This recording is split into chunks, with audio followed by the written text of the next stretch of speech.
আসসালামু আলাইকুম রহমতুল্লাহ। Hello guys, আপনারা কেমন আছেন?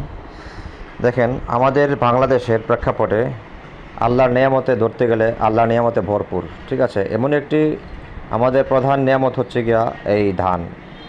দেখেন, ধান রোপণ করার পর থেকে এই খাওয়ার উপযোগী করার পর্যন্ত যতটুকু আঞ্জাম আমাদের দিতে হয়, এরা একদিক থেকে আমাদের বর্তমানে এখন একটা দুঃসাধ্য হয়ে গেছে অনেকের জন্য।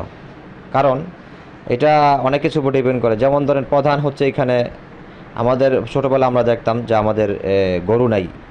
গরু ছিল আমাদের, 2-3টা গরু থাকতোই অবশ্যই, কিন্তু এখন একটা গরুও নাই। তো যার জন্য আমাদের এর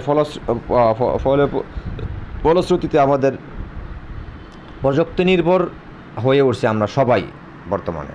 ঠিক আছে, এটা শুধু এই ক্ষেত্রেই না, প্রত্যেকটা সেক্টরে আপনি দেখেন আমরা বিজ্ঞানের উপর ডিপেন্ডেবল হয়ে গেছি, প্রযুক্তির উপর ডিপেন্ডেবল হয়ে গেছি। দেখেন, আজকে আমি আপনাদের সামনে এই ধান ধান আপনার চূড়ান্ত পর্যায়ের ছোট্ট একটি মেশিন সম্পর্কে আপনাদের ধারণা দিব, যেটা আপনাদের খুবই উপকারে আসবে। দেখেন, এই ছোটোখাটো বিজনেস থেকেই কিন্তু একটা বড় বিজনেসম্যান হওয়া যায়। ঠিক আছে, ইভেন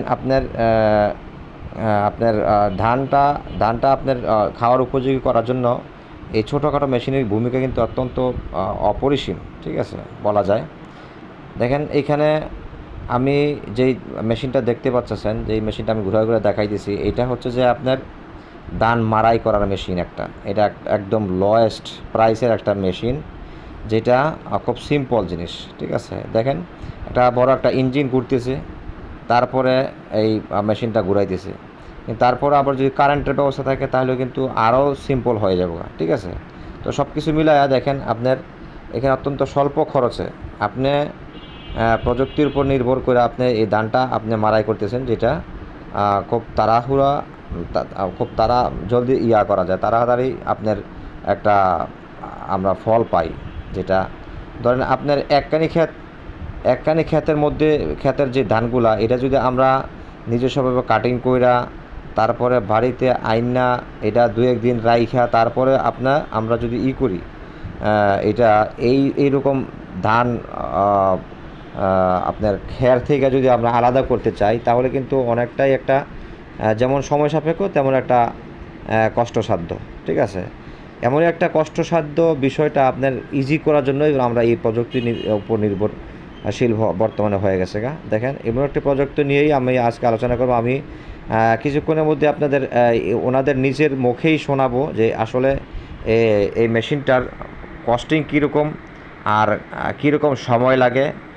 আমরা আসলে এই প্রযুক্তির উপর ডিপেন্ড করে আমাদের উপকৃত হইতেছি কি না। ঠিক আছে, আমি এখন বিস্তারিত ওনার মুখ থেকে আপনাদের শোনাবে। তো বন্ধুরা আমার, এরকম নিত্য নতুন ভিডিও নিয়ে আসার জন্য আমার চ্যানেলের সাথেই থাকুন। আপনারা ভালো থাকুন এবং শুনে নিন তার মুখ থেকে। কয়খানি ক্ষেতের ধান এটা? 23 ডিসিম না? 23 ডিসিম আপনি কতক্ষণ লাগে করতে? ঘন্টা তিনেক না? আচ্ছা আচ্ছা, তাহলে ঘন্টা তিনেক আপনার তেল খরচ হয় কত? 2 লিটার। আচ্ছা আচ্ছা, সুন্দর। তাহলে 3 ঘন্টা মতো লাগবো না? 2 থেকে 3 ঘন্টা। আপনাদের খাবার টাবার দেয় ওরা? না, খাবার আমাদের নিজের। আপনার 3 ঘন্টা যে 23 ডিসেম্বর লাগবে, তো আপনার কত টাকা দিব ওরা? কানিতে 1500 টাকা। কানিতে 1500 টাকা, সেই হিসাবে 23 ডিসেম্বর যতটুকু আসে। Thank you.